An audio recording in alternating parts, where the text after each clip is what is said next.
yes, hi, I'm Professor Fuck. And remember, if it doesn't work, fuck it. Now I know you want to know the appliance of science for your appliance. Yes.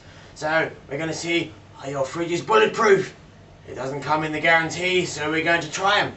Now, I'm going to take off this bulletproof vest for my own safety, and then we're going to try it.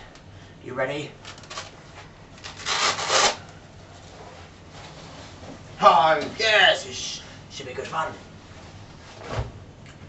Now, I'm going to open the first door to protect my nuts. Then open the second door, but you won't be able to see me, folks. Now we're going to test the fridge. Ready?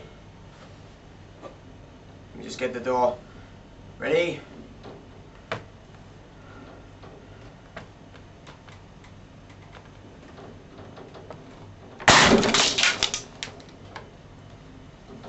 Ah, yes! Well, folks, I'm still alive. That goes to show that the appliances have more uses than just keeping your beverages cold. Ah, yes! Join in again next week, folks, for another episode of Professor Fuck Safety in the Kitchen, yes!